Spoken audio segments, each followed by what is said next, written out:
Fatality. Yippee-ki-yay. Et je me retrouve tout seul là et je me parle tout seul. C'est ça, la théorie du chaos. Le Padawan a dit vrai. Si on peut plus le péter sous les étoiles sans faire tomber un martien, il va nous en arriver des pleines brouettes. Bonjour tout le monde, vous écoutez PVP, Popcorn vs Player, le podcast mensuel dédié au cinéma et aux jeux vidéo, et l'inverse aussi. C'est un podcast produit par le média The Geeks. Alors c'est plus bas sur streaming. Si vous avez un petit peu suivi notre actualité de ces derniers mois, on a changé de nom, mais le média est toujours le même, toujours les mêmes personnes. Donc aujourd'hui c'est animé toujours par moi-même, Jerem Sama, et je suis en compagnie d'Arcania et de Maxi Kagemusha. Aujourd'hui nous allons parler de Star Wars Outlaws, développé par le studio suédois Massive et édité par Ubisoft, en compagnie de Thomas Merer, rédacteur pour Numérama et Jeux Vidéo Mag, et auteur chez Furl Edition pour 2 livres sur la licence Assassin's Creed. Donc, salut Thomas. Salut à tous les 3. Alors, merci d'avoir accepté l'invitation. Est-ce que tu peux te présenter en quelques mots? Est-ce que tu as envie de compléter un petit peu la description courte que je viens de faire de toi? Non, bah écoute, c'est très bien. Si je la complète, en fait, je vais trahir mon âge et je vais poil blanc sur ma barbe parce que juste pour compléter, j'ai commencé ma carrière moi en tant que journaliste pigiste chez Gamecult en 2004. Voilà, donc ça fait 20 ans que je bourlingue ma plume sur les médias jeux vidéo et effectivement avec un certain attrait pour les open world et puis une bonne connaissance d'Ubisoft et comme tu le disais notamment Assassin's Creed, ouais. Alors justement, autour de la table ce soir, enfin autour de la table à distance, hein, parce qu'on fait ça en visio, mais voilà, on est 4, mais moi, voilà, j'ai une confession à faire, j'ai pas joué au jeu, donc l'émission repose vraiment sur vous. Alors, je vais m'expliquer un petit peu rapidement, et ça va être aussi un des sujets qu'on va aborder dans ce podcast, c'est que le jeu, je l'ai acheté quasi le jour de sa sortie. Et avant de le faire, je m'étais dit tiens, je vais juste d'abord un petit peu finir ma partie sur Baldur's Gate 3 et tout ça avant de l'attaquer, parce que j'aime bien finir un jeu avant de passer à un autre. Et bon, entre temps, j'ai eu ma fille qui a joué, enfin bref, je l'ai un petit peu accompagné, j'ai un petit peu vu le jeu, j'ai vu le jeu tourner sans y jouer, on va dire. Donc j'ai quand même une idée de ce que le jeu propose. Et au moment où je m'étais décidé, ça y est, à lancer le jeu, on a eu de l'annonce de Massive sur les 3 mises à jour, dont une qui a eu lieu le 3 octobre, qui était déployée. Et donc une en novembre ensuite, et puis en décembre pour améliorer le jeu, apporter des correctifs, revoir la partie infiltration, de la partie aussi le pilotage du scooter, enfin voilà, il y a quelques améliorations et je me suis dit je vais pas jouer au jeu maintenant s'il est entre guillemets pas fini, donc je vais attendre ces grosses mises à jour pour avoir un petit peu le jeu final, un petit peu comme j'ai fait à l'époque pour Cyberpunk où pareil, j'avais attendu les grosses mises à jour correctives et les améliorations avant de faire le jeu. Donc voilà, on va dire que j'ai une excuse de ne pas y avoir joué. Tout à fait. Mais voilà, je vois quand même de ce que le jeu a plus ou moins dans le ventre, vu que je l'ai vu quand même tourner un petit peu de loin. Mais voilà, vous déjà à chaud là comme ça. Alors je vais, avant de donner la parole à notre invité, qui aura beaucoup de choses à dire justement intéressantes qu'il a abordées sur Numérama dans des articles. Je vais d'abord déjà demander à Maxi et Arcania, déjà vous, qu'est-ce que vous avez pensé du jeu? Donc à la limite on peut peut-être laisser la place à Arcania pour commencer. Est-ce que t'as bien aimé ce Star Wars Outlaws? Est-ce qu'il a répondu à tes grosses attentes? Pas sur vraiment la totalité. C'est-à-dire qu'en fait, malheureusement, pour moi, j'ai joué avant les mises à jour. Je voudrais jouer maintenant avec les mises à jour pour voir les correctifs, parce que malheureusement, j'ai d'énormes frustrations par rapport à ce jeu. Et c'est dommage parce que j'adore l'univers Star Wars et c'était vraiment un jeu que j'attendais. Et il y a des choses vraiment qui m'ont vraiment gêné, embarrassé pendant le jeu.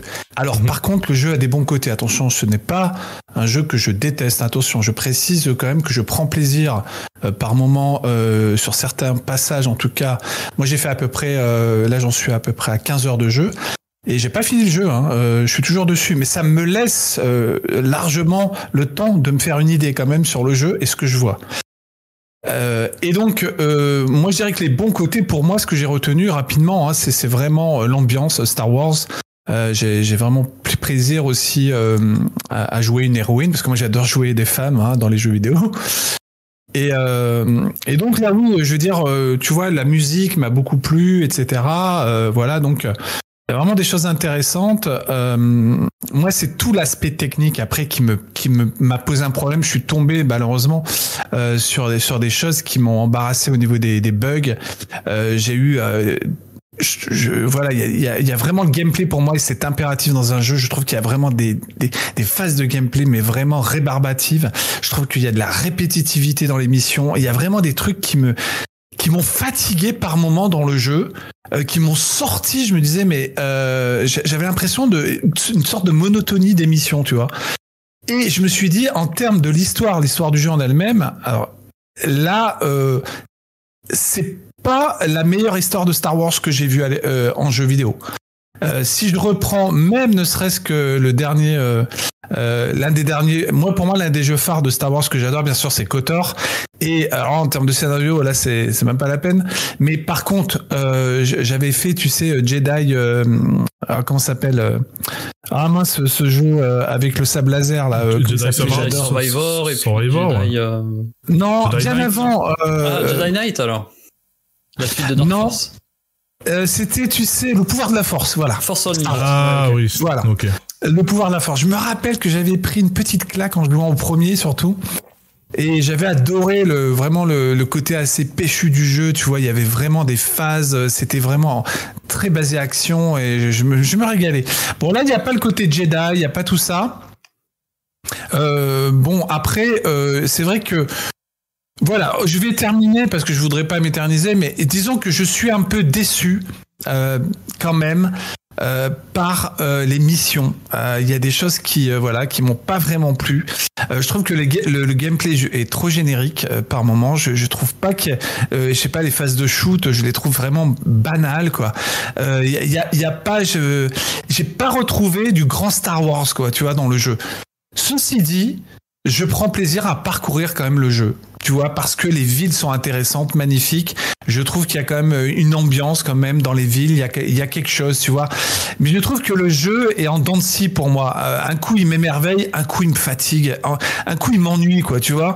J'arrive pas à lui trouver un véritable juste milieu. Alors voilà, j'alterne entre le positif et le négatif.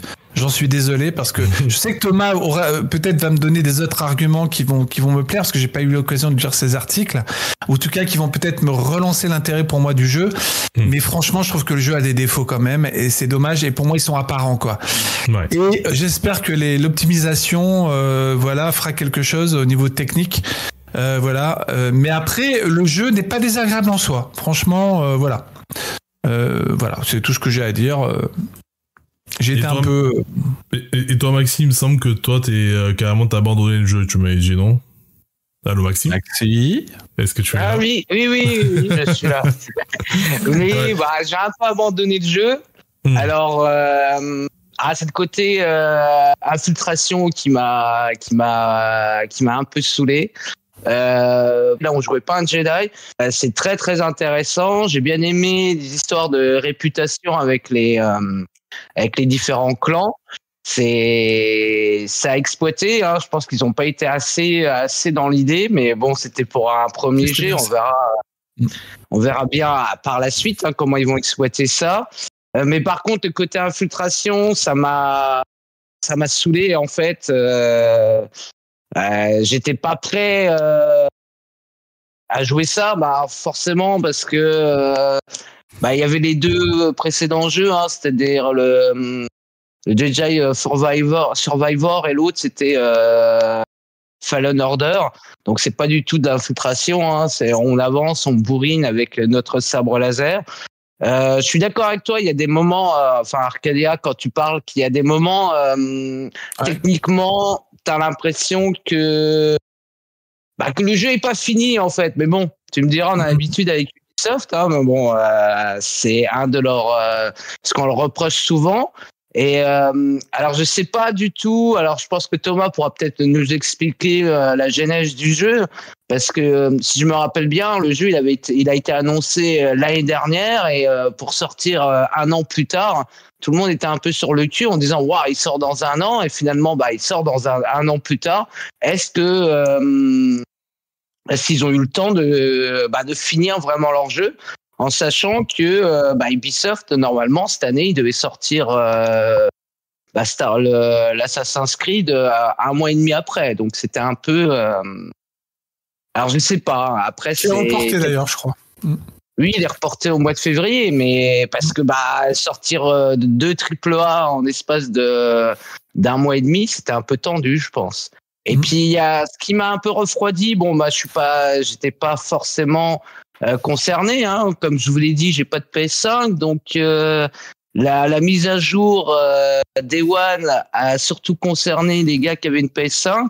Et une pensée pour ceux qui l'avaient eu en version, avec l'Early Access, hein, ils ont dû recommencer leur sauvegarde parce que la sauvegarde était apparemment corrompue. Mais ça, je suis pas trop fouillé, mais c'est un mauvais point pour Ubisoft sur ce coup-là. Mais sinon, le jeu, j'y retournerai, hein, parce que musicalement, ça te plonge bien dans l'univers Star Wars, il y a pas de souci. Les planètes, elles sont hyper bien faites, mais par exemple, quand tu fais de l'infiltration dans les villes, l'IA, c'est pourri parce qu'il y a des fois, tu peux passer à côté d'eux, ils te voient pas, et puis des fois, t'es à 100 mètres et le mec, il te voit. Donc, tu te dis, mais comment il a fait pour me voir? Il a des yeux bioniques ou pas? Donc, c'est assez inégal. Voilà mon avis. À voir si ce genre de défaut sera réglé justement dans les mises à jour. Après, j'ai pas l'impression que le jeu soit sorti pas fini. J'ai l'impression que c'était la vision du studio et que c'est plutôt les mises à jour, c'est plutôt une réponse au retour négatif. Enfin, en tout cas, c'est mon ressenti. Hein. C'est plutôt quelque chose pour un peu rattraper, sauver les meubles, sauver ce qu'il y a à sauver. D'où le fait de repousser Assassin's Creed Shadow, mais on y reviendra plus tard justement sur la situation d'Ubisoft.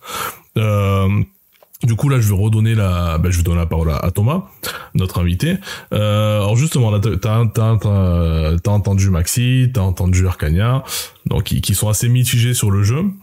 Donc, déjà dans un premier temps, je te laisse un petit peu leur répondre si tu veux. Après, on creusera un petit peu, toi, ton avis sur le jeu.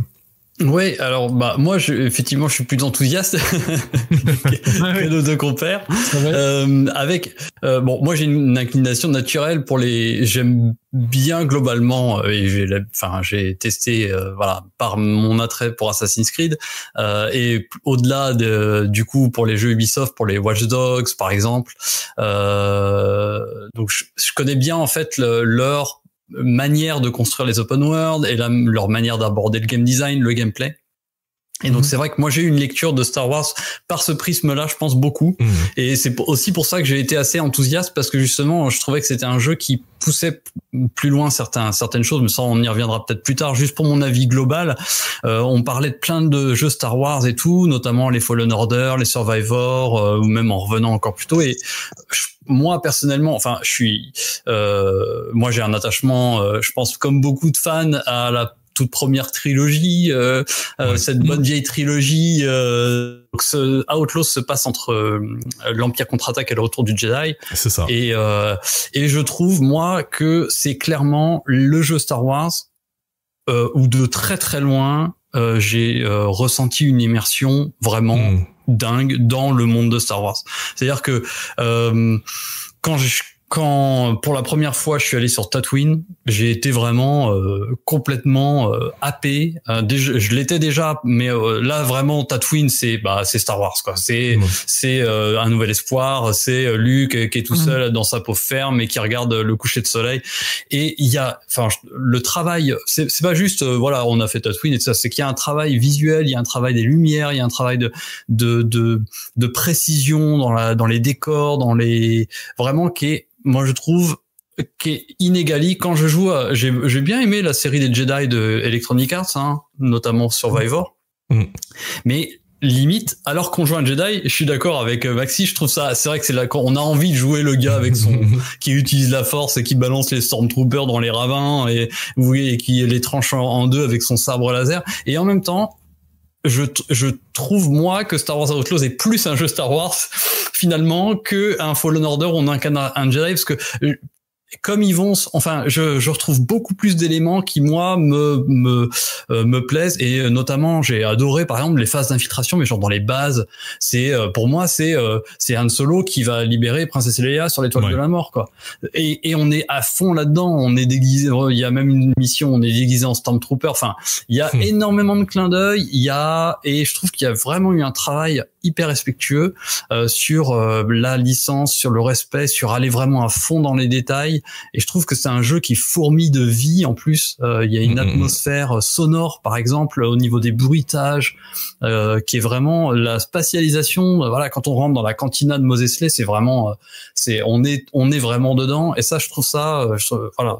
Il y a vraiment, moi en tout cas, cette immersion pour moi, elle est vraiment assez exceptionnelle. Et c'est vrai, c'est pour moi le principal attrait du jeu. Après, moi j'aime bien aussi, faire de l'infiltration de trucs. Évidemment, c'est un truc que moi j'aime bien, je trouve ça cool, et je trouve que c'est très dans la fantaisie de ce que le jeu veut nous proposer, justement. Donc moi je trouve que ça marche bien. Après, il y a des trucs, juste pour revenir, le jeu il a été officiellement dévoilé l'année dernière, mais il a été annoncé, enfin un projet Star Wars a été annoncé il y a plusieurs années, et il est évidemment en développement depuis très longtemps. Et puis également Ubisoft, on est sur 18 000 employés, des dizaines et des dizaines de studios à travers le monde. Là, on est sur Massive, c'est pour répondre. Il y a 15 studios, je crois, qui travaillent dessus, tout comme Shadows, et qui sont pas les mêmes studios. Ils ont cette machine, enfin, Ubisoft, quand ça fonctionne bien et quand ils sont en ordre de bataille, ils sont sans problème capables de balancer deux AAA tranquillement sur une année fiscale. Il y a aucun souci. Ils ont la main d'œuvre et la connaissance pour le faire. Ils l'ont déjà fait plein de fois. Pas toujours très heureux, mais il y a des fois où ça se passait super bien. Le 2014, on a Unity Watch Dogs. Quasiment tous les ans, ils sont capables de sortir au moins 2 AAA sans problème. Donc voilà. Et en termes de finition, franchement, moi je trouve que le jeu, au contraire, est assez solide. Pour moi, qui est justement couvert des sorties de Unity, d'Assassin's Creed 3 ou des choses comme ça, vraiment, on a un niveau de polish qui est vraiment pas mal. Et je suis tout à fait d'accord avec ce que tu disais, Jérém. Je pense que les mises à jour qui sont prévues, c'est plus pour répondre aux critiques plutôt que pour faire quelque chose qu'ils n'ont pas eu le temps de faire pendant le temps de dev. Ils ont entendu les critiques sur l'infiltration qui était trop punitive, il y a des game over, ça frustre les joueurs. Ok, on va trouver un moyen de faire autrement, etc. Ça, je pense qu'ils ont entendu ça, mais c'est pas on finit le jeu qu'on n'a pas eu le temps de finir. Je trouve même que j'étais même bluffé du niveau de polish de cet épisode, perso. C'est ça. Autant par exemple pour un Starfield, on savait tous, vu que c'est Bethesda, Bugtesda pour les intimes, que le jeu sortirait avec plein de bugs. Et du coup ça a été le cas et ça nous a pas étonné. Autant comme tu dis, là c'est un monde ouvert, on sait que c'est casse-gueule. En général il y a souvent, en plus avec des embranchements, il y a quand même des choses un petit peu complexes aussi dans Star Wars Outlaws. On s'attendait forcément on s'attendait à ce qui est, comme ça arrive souvent, des gros bugs à la sortie, et ça n'a pas été le cas, quoi. Enfin, en tout cas, ça, pas de quoi, faire du bad buzz, que ça fasse, le tour de Twitter avec des vidéos à la con. Enfin, voilà, on était absolument pas dans ça, quoi. On était plutôt, au contraire, je trouve, sur des réactions un peu mitigées, hein. Certains fascinés par le jeu, et d'autres, un peu comme Arcania et Maxi, peut-être, plus mitigés, quoi. Mais c'était pas du tout sur des retours sur des bugs ou ce genre de choses, quoi. C'était plus l'expérience du jeu en soi. Après, je trouve que moi, cette approche de pas avoir de Jedi, c'est intéressant. Ça rejoint un peu ce que fait Disney avec la série Andor, où on élargit encore l'univers étendu avec d'autres personnages, avec d'autres histoires qui font pas forcément appel à la mythologie entre guillemets, ou le côté fantaisiste de Star Wars, et je trouve que c'est pas plus mal, quoi.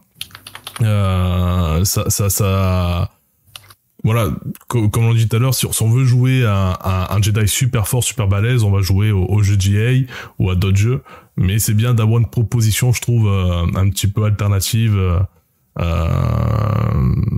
Du coup, moi, c'est pour ça que j'ai beaucoup attendu ce jeu, et que j'attends beaucoup, du coup, les grosses mises à jour pour pouvoir enfin l'attaquer, quoi. Ils sont vraiment allés dans l'idée de faire jouer une sorte de Han Solo féminin. Et limite, moi, notamment, je reviens sur mon arrivée sur Tatooine, on sent clairement qu'ils ont voulu faire une sorte de western. Ce qui était d'ailleurs dans l'idée de George Lucas aussi, c'était cette sorte de melting pot de toutes ces influences, etc. Il y a voilà des films de chevaliers, enfin bon, on va pas refaire le truc. Et je trouve qu'ils ont vraiment voulu aller dans ce côté hors la loi, qui justement louvoie entre les différents syndicats du crime et tout.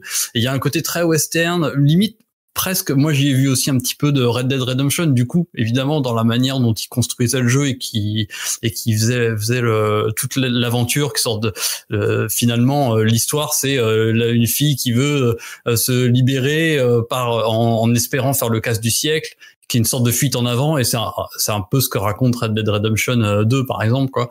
Donc on a un peu ces échos là, et on est vraiment dans un film, et je trouve que c'est hyper intéressant d'être allé là-dessus complètement, parce qu'ils sont allés pleine balle sur on va jouer une hors-la-loi dans le monde de Star Wars, et je trouve que c'était une manière assez maligne d'aborder la licence, parce que des Jedi on a joué plein, et là c'est cool d'avoir ce personnage-là qui en plus a vachement de personnalité, donc ça marche vachement bien. Ouais. Alors maintenant, du coup, on va creuser un petit peu ce qui t'a vraiment plu dans Star Wars.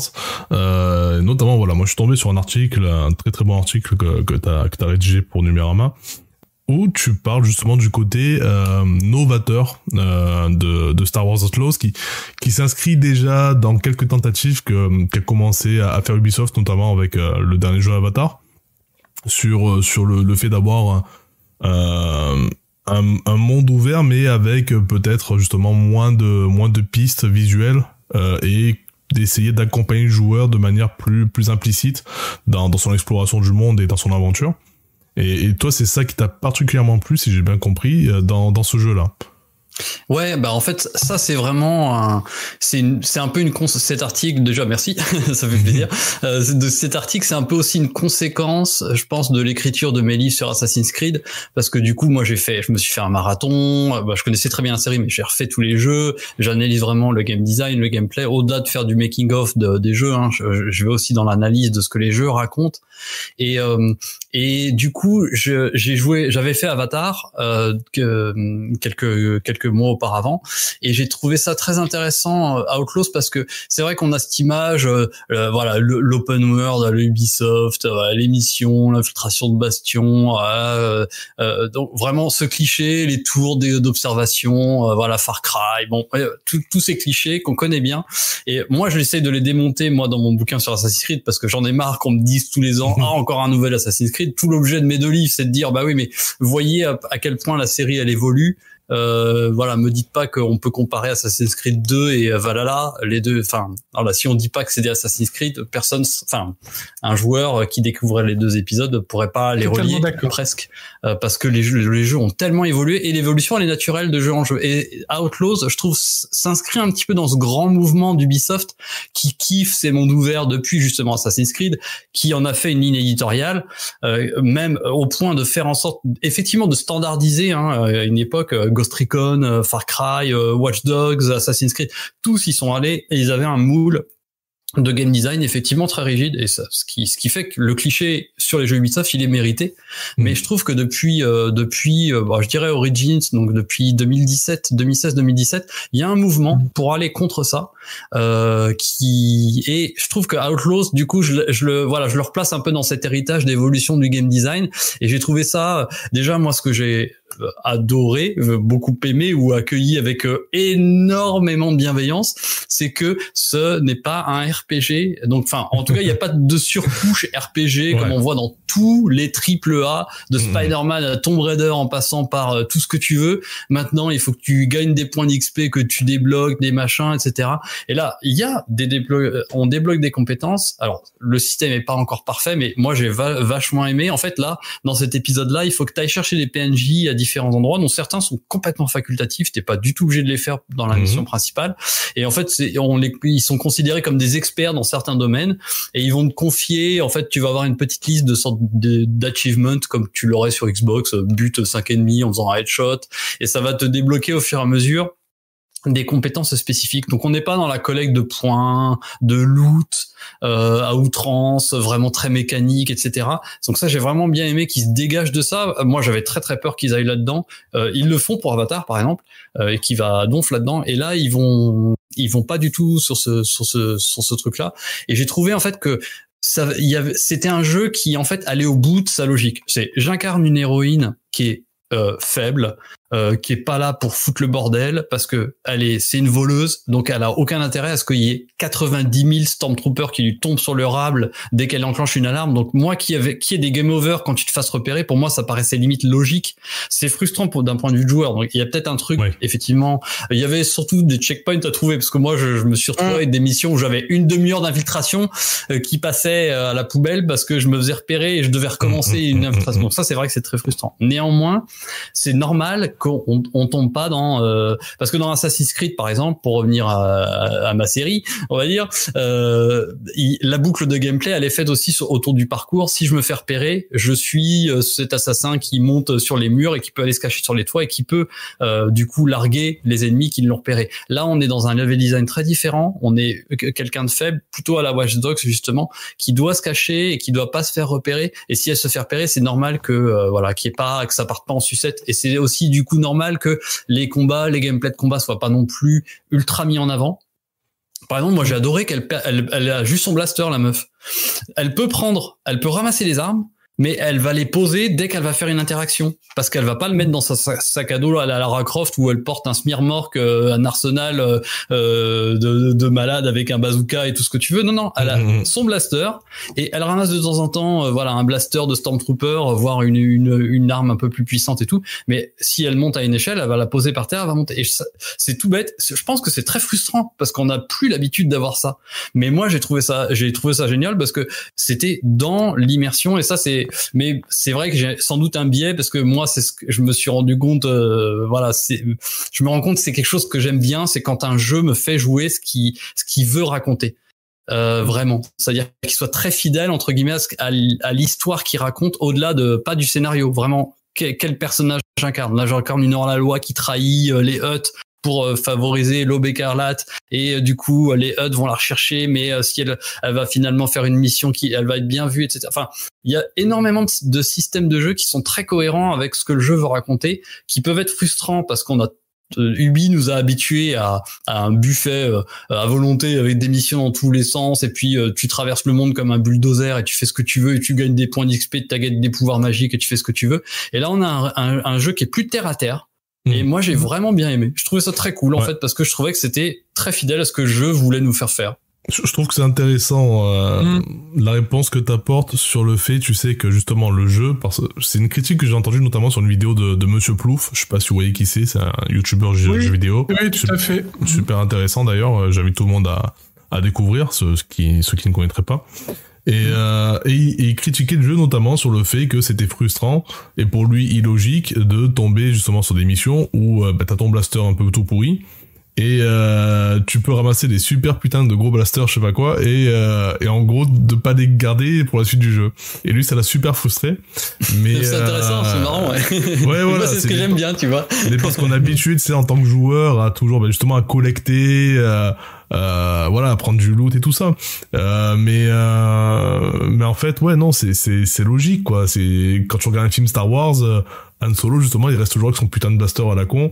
Et les trucs de Stormtrooper, oui, le temps d'une mission, il va peut-être ramasser un truc et tirer un peu, mais après il va le lâcher et il va garder son blaster à la con tout le long, quoi. Donc non, il y a une cohérence avec le personnage et que ce que il y a aussi la vision du studio de Massive, et donc pour moi c'est pas incohérent justement ni un problème de pas pouvoir collectionner entre guillemets des armes diverses et variées. Du coup ce qui t'a bien plu toi aussi, c'est cette possibilité notamment donc du coup de pareil dans l'exploration de pas être trop accompagné. En tout cas il y a ce truc là de si j'ai bien compris, c'est optionnel en fait dans le jeu. T'as une option qui permet d'épurer vraiment toute l'UX et de pouvoir découvrir de manière plus naturelle, on va dire. Ça c'est un travail surtout qui vient d'Assassin's Creed pour le coup, qui est un peu de toute façon c'est la plus grosse licence aujourd'hui d'Ubisoft et c'est un petit peu celle qui donne le là, je pense quand même en termes de game design globalement. Et effectivement c'est un truc qui est en marche notamment depuis Assassin's Creed Odyssey 2018. Oui c'est ça. 2017. Non, 2017 Origins, 2018, oh, je me mélange. Bon, bref, peu importe. Mais en fait, qui du coup, venait un petit peu après Breath of the Wild et venait répondre à ce côté, ok, on nous a offert une autre lecture de ce qu'est l'open world, très libre, aucun affichage, et puis vas-y, vogue la galère, fais ton truc. Odyssey, c'est ce qu'ils voulaient raconter. Ils voulaient raconter une épopée dans un archipel, machin, etc. Et du coup, ils ont effectivement imaginé ce qu'ils appelaient le mode explorateur, où on épure complètement l'interface que depuis des années on nous dit que on fait des trucs dégueulasses avec des surcouches de trucs de partout. Donc on enlève tout et on permet même d'avoir des choix de dialogue où t'as un PNJ qui va te dire ouais, je crois qu'il est parti le long de la rivière au nord de telle ville, etc. Ça a été repris par Valhalla, qui a poussé encore le truc encore un petit peu plus loin.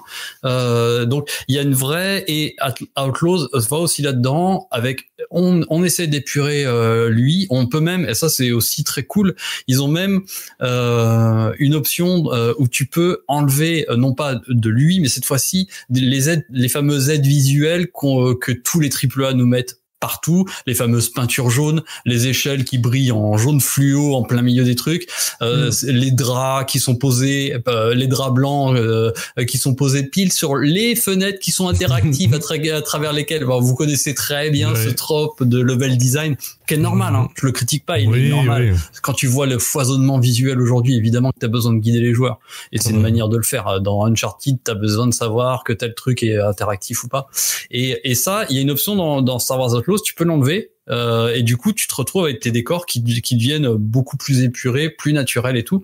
Donc tu vois, il y a plein de petits trucs comme ça où ils se sont dit comment on peut essayer de faire en sorte de s'effacer et d'effacer le côté jeu vidéo pour raconter nous ce qu'on veut raconter, quoi. Et il y a plein de petits trucs, tout est pas parfait du tout, hein. On sent qu'il y a une sorte de maladresse, et on sent qu'il y a une hésitation parce que t'as la pression des joueurs, tu te dis ouais, est-ce qu'ils vont comprendre, et ils ont pas l'air d'avoir compris, hélas, pas tous en tout cas.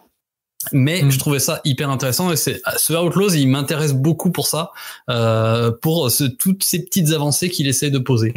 Peut-être un peu trop de prise de risque pour le grand public. Peut-être c'est peut-être ça qui malheureusement le définirait, quoi, ou jouer contre lui, quoi. En fait, j'ai peur que, à force d'avoir standardisé les AAA et Ubisoft les premiers, il y a aucun souci, mais franchement, tu peux mettre les jeux Sony, pareil, les Ghost of Tsushima, The Last of Us, les Spider-Man, les derniers Tomb Raider, enfin tous les AAA auxquels tu penses d'action-aventure, ils sont très standardisés, on retrouve les mêmes mécaniques, les mêmes tropes et je pense qu'effectivement, je dirais pas qu'ils sont précurseurs et qu'ils sont révolutionnaires. Enfin, ceci dit, le titre de Numéra-Emma est un peu provocateur parce que je dis s'il était si révolutionnaire. Mais quand même, je pense qu'en fait, on est tellement habitués et les joueurs sont tellement habitués à plein de trucs que tu vois, tu lui enlèves le fait de porter un fusil, bah ouais, mais non, pas normal et tout. Lara Croft, elle a un fusil à pompe et elle a des Uzi et puis elle a du machin. Bah ouais, mais c'est pas normal qu'elle ait ça en fait. et donc effectivement, je pense qu'il faudrait habituer aussi les joueurs à des propositions un peu différentes, quoi. C'est parce que c'est vrai que les AAA, ils sont allés vers quelque chose de très copier-coller d'épisode en épisode et de jeu en jeu et de série en série, quoi. Donc moi j'espère que le jeu va se bonifier et va réussir à se relancer avec ces nouvelles mises à jour, hein. On a déjà vu par le passé des jeux comme No Man's Sky et d'autres, hein, ou même Cyberpunk, hein, alors je l'ai mentionné, entre guillemets, réussir à déjouer un peu les pronostics et se relancer complètement avec des mises à jour bienvenues. Voilà, on souhaite le même destin à Star Wars Outlaws et du coup aussi à Ubisoft qui en ce moment, et du coup c'est la transition, joue peut-être un petit peu son avenir, ou en tout cas, à défaut de jouer son avenir, ils sont en tout cas dans une période très délicate et à plusieurs niveaux. Donc là par exemple, ce qui se passe actuellement, c'est que le jeu a eu justement des ventes très décevantes. On parle peut-être de moins d'1 million de ventes à peu près sur ce mois écoulé depuis la sortie du jeu, ce qui est en dessous des objectifs d'Ubi a priori, ce qui l'aurait poussé justement à repousser Assassin's Creed Shadow. À titre de comparaison, on avait alors c'était Assassin's Creed lequel Assassin's Creed Odyssey, qui s'est écoulé à plus d'1 million d'exemplaires que sa première semaine de sortie. Donc voilà, on voit qu'on est quand même un petit peu loin de ces chiffres-là. Et bon, au-delà de cette période un peu délicate qui les a poussé justement à décaler la sortie d'Assassin's Creed Shadow pour le peaufiner, même si quand on connaît un petit peu l'industrie du jeu vidéo, comment on développe un petit peu les jeux, qu'on s'y intéresse un petit peu, en 4 mois ils vont pas révolutionner le jeu. Ils vont apporter peut-être quelques correctifs, mais voilà, ils vont pas revoir le gameplay, ils vont pas faire des changements en profondeur, on va dire, sur 3-4 mois de délai, surtout sur un jeu aussi lourd, parce que lorsqu'on corrige quelque chose, ça peut générer d'autres bugs ailleurs. Donc je pense que l'idée pour Ubisoft, la stratégie, c'est de sortir pareil un Assassin's Creed qui soit entre guillemets le moins buggé possible, ou en tout cas le plus stable possible dès sa sortie. Est-ce que toi, Thomas, du coup, tu suis un petit peu ça de loin? Est-ce que comment tu vois justement toi en tant que spécialiste vraiment sur la licence Assassin's Creed, comment tu penses que l'accueil de ce jeu va être déterminant pour Ubisoft? Je suis l'affaire d'un peu plus près quand même. Ouais. Évidemment. Avec beaucoup d'attention. C'est assez compliqué parce que c'est très soudain. Alors pour avoir écrit justement sur toute la saga des Assassin's Creed repoussés, il y en a eu un paquet. Il y en a même eu qui ont été tellement repoussés que entre-temps, il y a d'autres épisodes qui sont apparus. Je pense à Unity, par exemple, qui devait sortir bien plus tôt que ce qu'il devait et qui a notamment permis à Black Flag d'éclore.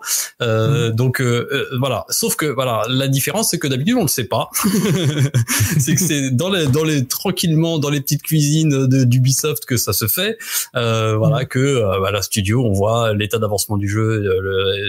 On sait qu'ils seront pas capables de shipper le jeu à telle date, donc du coup qu'est-ce qu'on fait? On décale et puis entre temps on lance un autre studio sur un autre épisode, etc.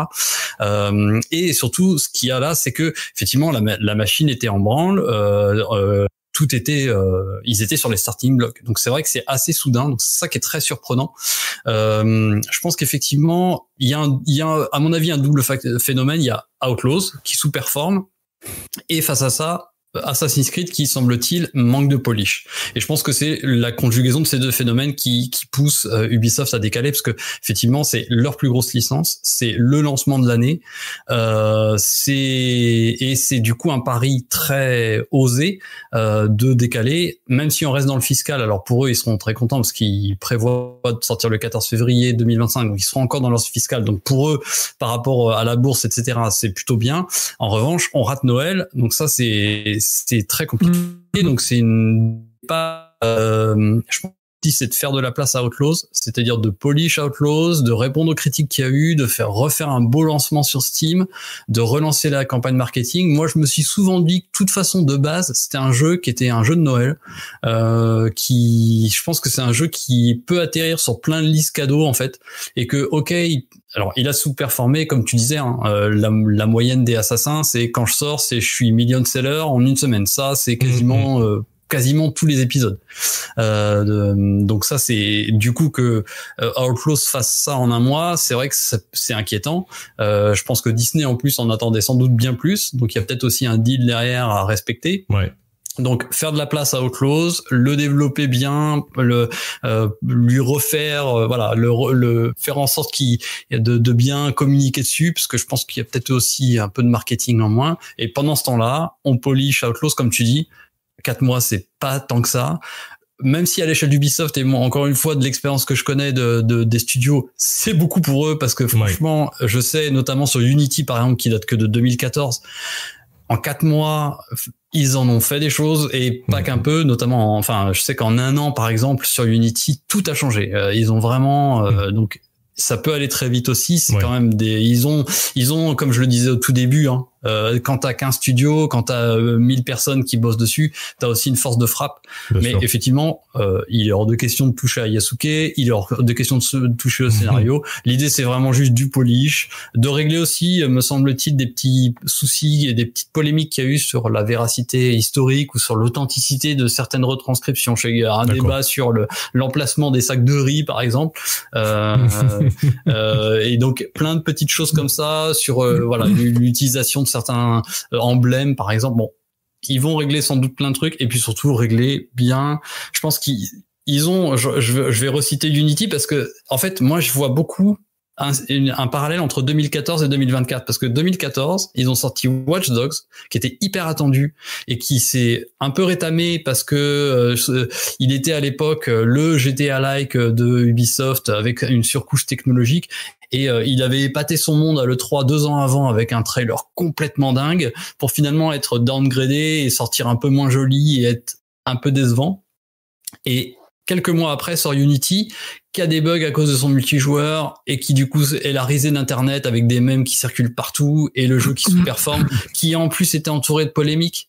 Il y a eu la polémique avec le multijoueur où il y a que des hommes, du coup il y a pas de personnage féminin, le directeur créatif qui a une sortie très malheureuse à ce sujet-là et un peu douteuse, qui fait que du coup il y a une polémique, ça fait complètement plomber l'E3 2014 de Ubisoft. Et donc on a un gros AAA cool qui se plante quelques mois avant la sortie d'un Assassin's Creed qui, à cause de bugs, fait la polémique. Donc je pense que du coup, quand t'arrives avec Outlaws qui sous-performe alors que tu misais beaucoup dessus et que t'as un Shadows où tu te dis ouais, il y a peut-être un petit peu trop de bugs par rapport à machin.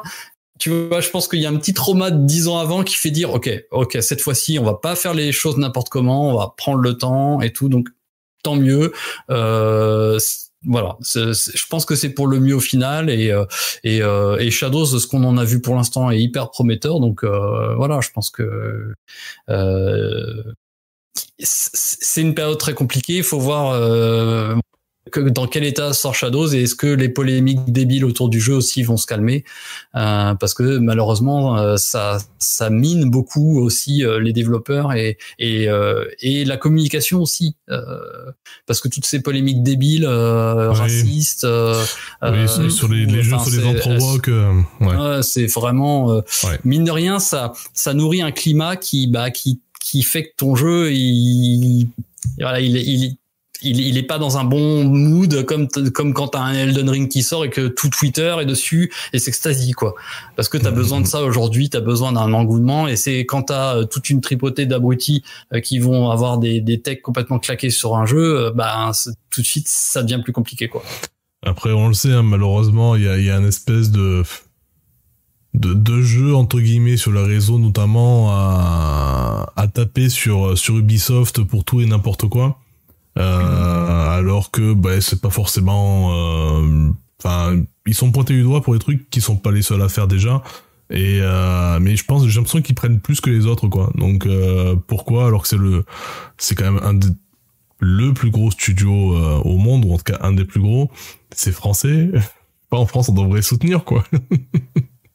ou au moins ne pas faire du bashing anti-Ubisoft, quoi. Je sais pas, ça me... Je pense qu'ils récoltent un peu ce qu'ils ont semé. Il faut pas se mentir, à une époque, en tout cas, comme on le disait, quoi. Tu sais, quand je citais au cœur des années 2010, oui, la manière dont ils ont standardisé leurs open world, et ils ont effectivement sorti des jeux qui étaient pas bien finis. Assassin's Creed 3, moi je l'ai pas trop vécu, mais il y avait des bugs. Unity, Syndicate, c'est pareil. C'est des jeux qui étaient pas très bien finis, avec pas mal de soucis techniques, purement techniques pour le coup.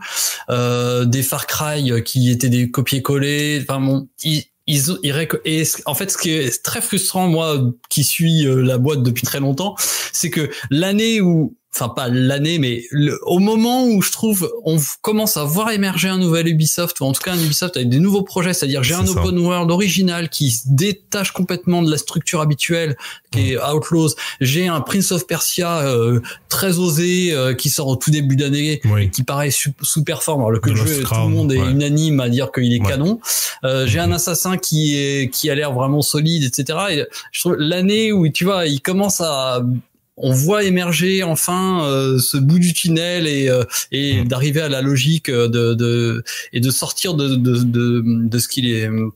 Ce qui lui ennuisait depuis toutes ces années-là, malheureusement, il y a tout ça qui se conjugue contre eux et c'est vrai que c'est pas évident. Ouais, faut ça doit pas être facile pour eux. Peut-être que les joueurs acceptent, ceux qui gueulent justement pour les formats standardisés, qu'ils acceptent un petit peu les nouveautés, quoi. Parce que après, malheureusement pour Ubisoft, ce qui est triste, tu vois, quand tu regardes justement Prince of Persia The Lost Crown, où justement ils ont fait un super platformer, quoi. Il a pas marché, quoi. Enfin, très peu, tu vois. Donc, quand tu proposes quelque chose d'original, le public est pas au rendez-vous. Donc, est-ce que ça les encourage derrière à vraiment tenter l'originalité et prendre des vrais risques, enfin, ou être vraiment en rupture? C'est compliqué, quoi. Je pense, justement, tu parles d'un studio qui a des milliers de salariés, ils ont des salaires à payer. Ils sont un petit peu tenus, par les. Excuse-moi, je peux dire un mot par rapport à ça. Quand le problème, c'est que, tu vois, c'est vrai que j'ai l'impression que Ubisoft est devenu un peu, je dirais, le studio sur lequel il faut vraiment taper pour la majorité des gens. Et tu vois, et c'est terrible, mais ce que je veux dire, mais quand tu te traînes des casseroles, jeu après jeu, et Prince of Persia est excellent, est un excellent jeu en 2D en plateforme, j'ai adoré. Je trouve que ce jeu est vraiment génial, quoi. C'est le renouveau d'un Prince of Persia avec vraiment énormément de qualité. J'ai vraiment apprécié la beauté du jeu et ce qu'il apporte, et malheureusement il marche pas, quoi. Et le problème, c'est que avant même que certains y aient pris la manette pour y jouer, ils ont descendu. Non, ils se sont dit, parce que c'est un jeu Ubisoft, peut-être je l'achèterai, je tenterai même pas. Tu vois ce que je veux dire, c'est qu'en fait Ubisoft malheureusement se traîne une mauvaise réputation depuis quelques années, je dis pas depuis 10 ans, mais ça pèse sur les jeux qui sortent à chaque fois. Et c'est terrible. Si demain, un studio comme Rockstar avait la même déconvenue, laisse-moi te dire que, ce serait une catastrophe. Pourtant, tu sais que Rockstar, quand ils vont sortir GTA 6, ils vont défoncer tout le monde sur le marché. Ils le savent. Mais je vais pas comparer, évidemment. Mais attention, quand GTA 6 va sortir l'année prochaine, quand ils le sortent, ils savent qu'il est prêt, le jeu. Rockstar. Oui, après, c'est pas le même temps de développement. Mais c'est pas le même temps de développement, bien sûr. Mais tu vois, regarde, tu parlais pour moi, Rockstar, c'est le plus grand studio, pour moi. Aujourd'hui, c'est Rockstar, le roi. Le roi suprême, c'est eux, en haut de la tour. Parce que chaque jeu qu'ils ont sorti, c'est une claque pour moi. C'est Red Dead 2, c'est énorme ce qu'ils ont fait sur des jeux comme ça. C'est des jeux finis, de A à Z. J'ai rarement vu des bugs intempestifs de merde sur des Rockstar. Mais je vais pas comparer.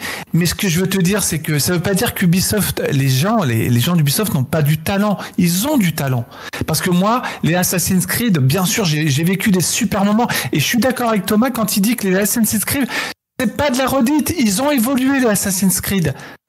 Le Assassin's Creed en Égypte, c'était vraiment un vrai renouveau pour moi. Je trouvais qu'il y avait vraiment une plus-value.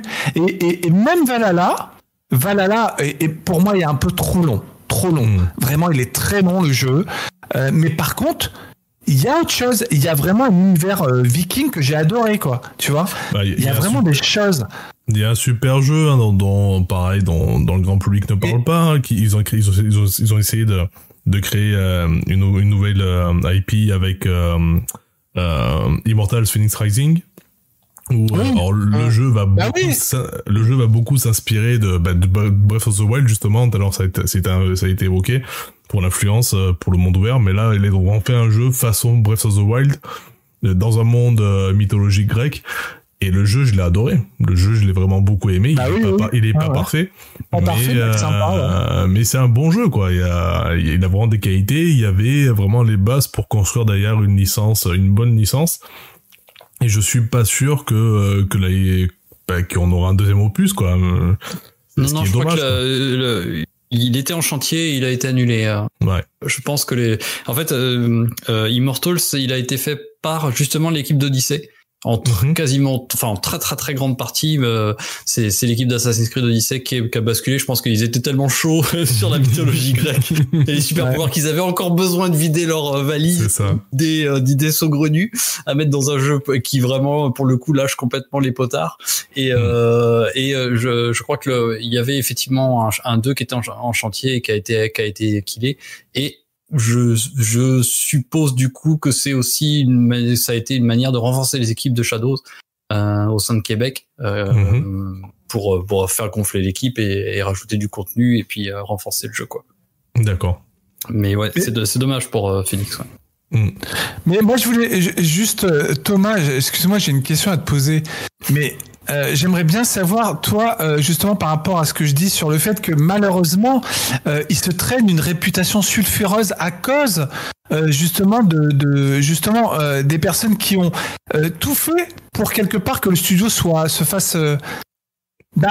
traîne cette mauvaise réputation quelque part. Est-ce que tu penses pas que avec le temps, justement, ils n'arrivent pas à relever la barre parce que justement, si comme disait Jérém, si elle fait aux poudres en ce moment chez Ubisoft, c'est qu'ils essaient peut-être d'avoir une nouvelle politique. Est-ce que toi, tu es au courant? Est-ce qu'ils ont envie de redresser la barre pour essayer de reconquérir un public, je veux dire, Thomas?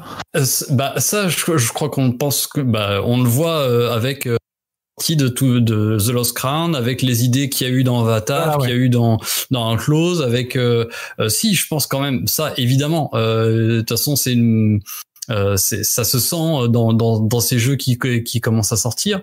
Après, je pense même qu'ils cherchent à effectivement créer des expériences différentes et à casser ce moule qui leur colle un peu trop à la peau. Après, c'est compliqué de se refaire une image. Je pense que t'as besoin d'un très gros jeu ou qui mette tout le monde d'accord, mais c'est vrai que je peux pas je vais passer pour le gros fanboy évidemment, mais que je pense ne pas être sincèrement, surtout quand on lit mes livres, on voit que je suis pas tendre avec pas mal avec Ubisoft sur certains points et puis pas mal de jeux en eux-mêmes.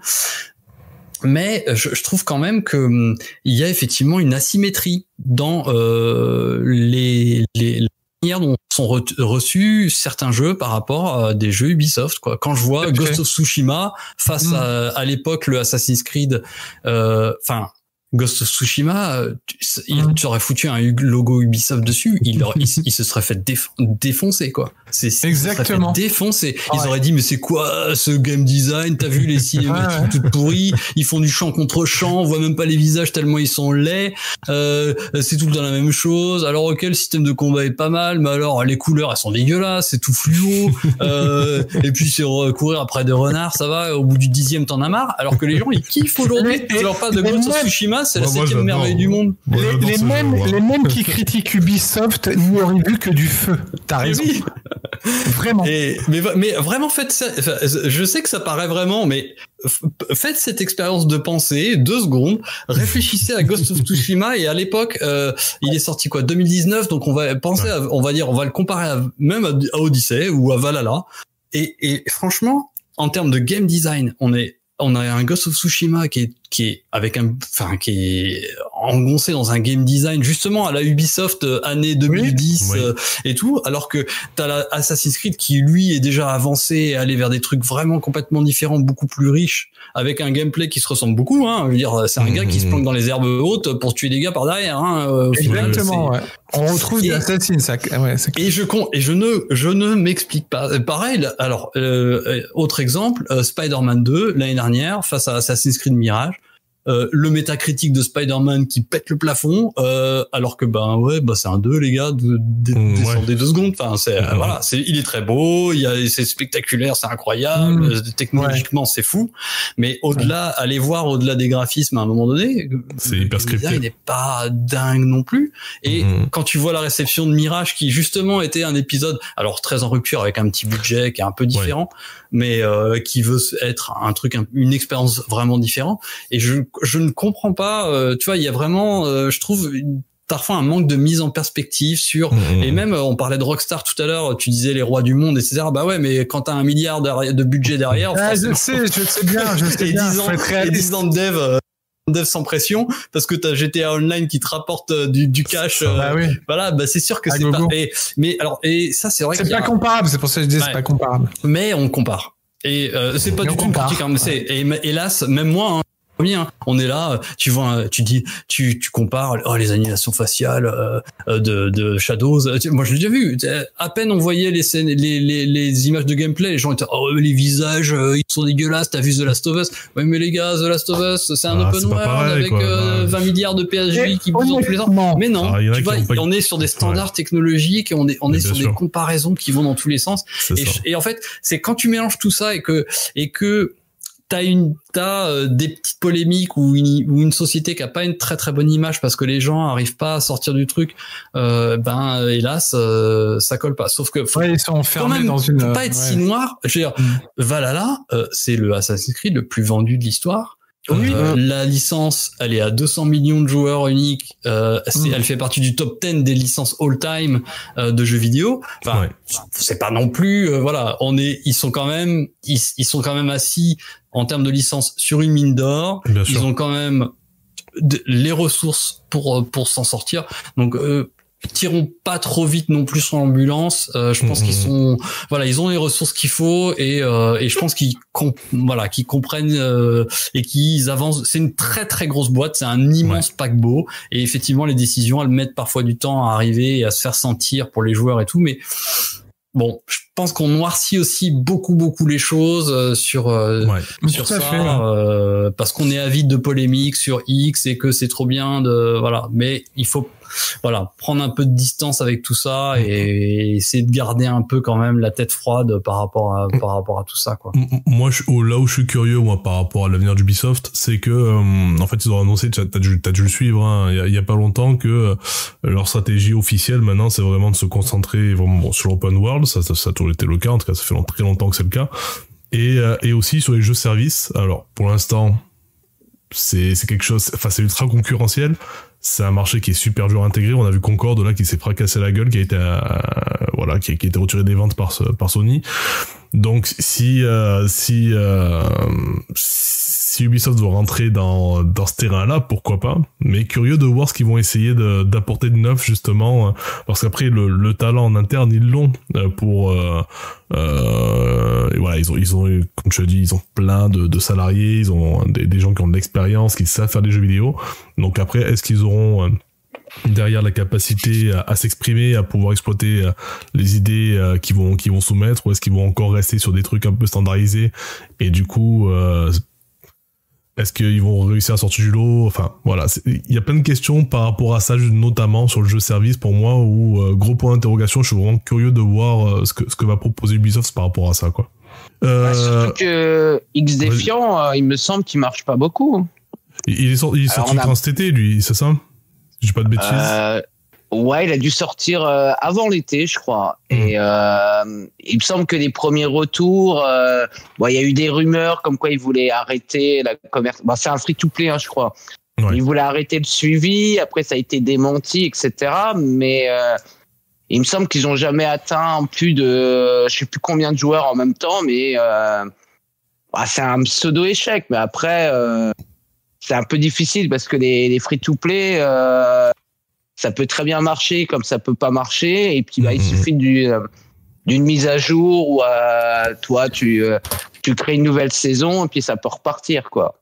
Et alors j'aurais une question à poser à Thomas parce que il connaît un peu l'écosystème Ubisoft et tout. Qu'est-ce que tu penses des rumeurs de Tencent là, qui sont sorties de la semaine dernière? Est-ce que tu vois ça d'un bon œil ou parce que si Tencent prend le contrôle d'Ubisoft, concrètement, il risque d'avoir des licenciements. Après, c'est que des rumeurs, mais... Ouais, alors c'est assez compliqué le cas Tencent, parce qu'effectivement, ils sont montés à l'époque de l'attaque de Bolloré. Je crois que c'est en 2019, si je ne m'abuse. Tencent est venu un petit peu au secours des guillemots en achetant une grosse partie mais pas trop. Parce que ça faisait partie du deal de pas être majoritaire, 10%, il me semble, de sécuriser entre guillemets l'entreprise en plus de départ des guillemots. Et là, l'idée, effectivement, des rumeurs qui ont l'air quand même, assez fiable, ou en tout cas intéressante à creuser, qui serait carrément de sortir de la bourse, donc c'est-à-dire un rachat massif des actions. Et voilà. Alors comment ensuite s'articulerait l'entreprise, quid de Guillemot, qui est quand même le grand patron historique, indéboulonnable et important et de la boîte. C'est vrai que moi ça me fait un peu peur. On sait ce qu'on perd, on sait pas ce qu'on gagne. Moi j'ai très peur des rumeurs actuelles, des polémiques actuelles et des réceptions actuelles. C'est aussi pour ça que je défends Outlaws, parce que moi j'ai envie d'un Ubisoft qui soit créatif, qui retrouve cette flamme des années 2000 où tu avais du Splinter Cell, du Assassin, tu avais vraiment une variété de création de licences, Beyond Good and Evil. Enfin vraiment ils ont régalé au début des années 2000 et 2010. Même Rayman Legends, il y avait vraiment un truc. Et je trouve qu'il y avait un mouvement vraiment éditorial depuis qu'on avait coupé les têtes de l'édito en 2020. Il y avait un rafraîchissement et on commençait à voir les projets validés par ce nouvel édito qui commence à se construire et tout. Donc j'ai peur, moi, que il soit tenté du coup de se dire ouais attends on sort Outlaws un peu original et on se prend plein la gueule, on met un personnage noir, on s'en prend plein la gueule, bon bah écoutez les gars, on va pouvoir faire jouer des vieux gars blancs hétéros cis qui ils vont dans des open world lambda parce qu'apparemment c'est ça qui marche. J'ai très peur de ça. Et puis effectivement que si Tencent prend entre guillemets le contrôle, effectivement je pense qu'ils vont vouloir optimiser, comme on dit joliment dans le langage capitaliste, et rationaliser les coûts, etc. Donc ça peut faire un peu peur. Moi j'ai peur à la fois pour l'entreprise, pour les développeurs et les développeuses qui travaillent là-bas, et surtout et puis aussi pour l'éditorial. Voilà, quelles décisions, quelles conséquences vont être tirées de ce qui se passe actuellement. Ça me fait un peu peur parce que moi je voyais des pistes positives et j'ai peur que comme elles fonctionnent pas, on jette le bébé avec l'eau du bain purement et simplement quoi. En se disant ça va pas marcher, en n'allant pas plus loin que de se dire c'était peut-être parce que la campagne marketing a pas marché ou que tu vois on n'est pas sorti au bon moment. Je dirais Avatar qui a sous-performé, bah oui les mecs vous le sortez en plein au début décembre sans communication. Donc à un moment donné les gars vous étonnez pas de pas vendre d'Avatar quoi. Fallait sortir en novembre, pas face à et puis faire une communication d'enfoiré avec quoi. Fallait pousser le jeu quoi. Donc bon bref il y a effectivement beaucoup d'inconnus, mais quand même des raisons de garder une certaine confiance. C'est une boîte qu'on a vu d'autres. On parlait du rachat de Bolloré à l'époque, mine de rien, ils ont senti le vent du boulet, comme on dit. Des polémiques sur des jeux, ils en ont connu. Des jeux qui bident, ils en ont connu. Donc bon, voilà. Je pense quand même que c'est une boîte qui a montré qu'elle avait des ressources mais qui doit continuer à poursuivre son évolution. Bah écoute, ce sera le mot de la fin. Thomas, alors là on a déjà bien débordé et on va pas trop te dire plus longtemps. Ça passe vite. Ça. Ouais. On a tellement de choses à dire, on aimerait encore prolonger le plaisir, mais ouais, après ça fait des émissions interminables pour vous comme pour nous, pour ceux qui nous écoutent aussi. Mais voilà. Je pense qu'on a quand même fait un tour assez complet de déjà un peu du jeu et de la situation d'Ubisoft et voilà, comme tu l'as dit, je vais pas revenir sur ce que tu viens de dire Thomas, mais voilà, il y a quand même des motifs d'espoir pour Ubisoft et on espère vraiment que, en tout cas moi pour ma part, que le studio va réussir à rider sur les vagues et à relever la tête, notamment en redonnant un petit coup de fouet à ce Star Wars Outlaws et en explosant les ventes avec ce Assassin's Creed Shadows. Idem. Mais messieurs, je vous remercie pour cette participation. Merci à toi Thomas d'avoir une fois de plus accepté l'invitation. Merci à vous surtout pour ce bel accueil. Ça fait super plaisir. De rien. Ton livre là qui sort dans 2 jours, il est disponible partout, etc. Oui, c'est gentil d'en parler. Donc déjà, il s'appelle Les secrets d'Assassin's Creed. plus précisément, il est même sous-titré de 2014 à 2023 Révolution. Donc c'est le deuxième tome, sachant que l'autre était sorti l'année précédente. Et donc il traite de Assassin's Creed de Unity jusqu'à Mirage, avec un gros post-mortem de Mirage, avec des interviews de développeurs et tout. Et effectivement, donc il sort officiellement en librairie. Donc, pour répondre à ta question, donc partout, Fnac, Amazon, librairie, et le site de mon éditeur, Sœur d'édition, sachant que sur le site de Sœur d'édition, il y a une édition collector, avec un tirage limité, quelques centaines d'exemplaires, avec une couverture inédite réalisée par un des directeurs artistiques historiques de la saga, qui m'a fait l'honneur de faire cette couverture inédite. Donc voilà, donc il sort 10 octobre pour tout le monde, partout, dans toutes les bonnes librairies, et puis sur Amazon et compagnie. Allez, on vous dit à bientôt, et dans un mois pour le prochain épisode. Ciao ciao. Ciao ciao. À bientôt. À bientôt.